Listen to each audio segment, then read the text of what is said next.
I'm Walt Heyer. I operate a website called sexchangeregret.com, and we've helped over 1,000 people, and we continue to do that every day. I mean, I'm 82 years old. I'm still talking about the harm that was done to me 78 years ago. Well, it all started when I was a 4-year-old boy, and my grandmother started cross-dressing me. When my dad found out about me being cross-dressed, he was horrified. Later on, his adopted brother began to sexually molest me. I got married, had children, and then I went to a gender specialist. When he met with me and said, you need hormones and you need surgery to resolve this conflict that you have about your gender. Well, the truth was, it was never about gender. I learned this after I was 50 years old. After living the life of Laura Jensen, female transgender, it was always about what happened with a purple dress and being sexually abused. And no one was addressing this adverse childhood experience that caused that trauma. She's a child. He. She has her whole life in front of her. Most importantly, your child is clearly showing signs of being suicidal.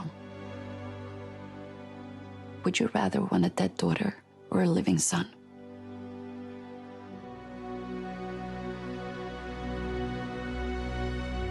Would you rather have a dead daughter or a live son?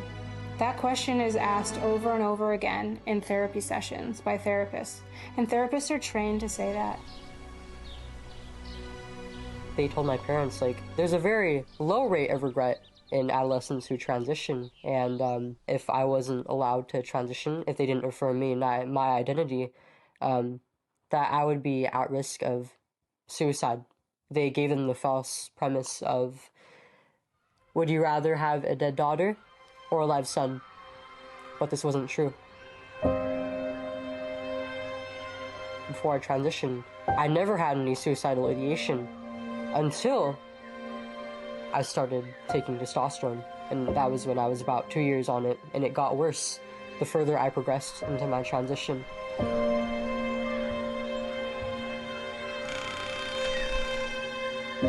Another dangerous thing I learned was that if you had gender dysphoria, your best option was transitioning, and basically you couldn't be happy, and you could even commit suicide if you didn't transition. So that definitely started to impact the way I thought about myself, and it made me feel, looking back, it made me feel even more hopeless because I thought there was no way to accept myself. I had to get these painful surgeries and take hormones, etc.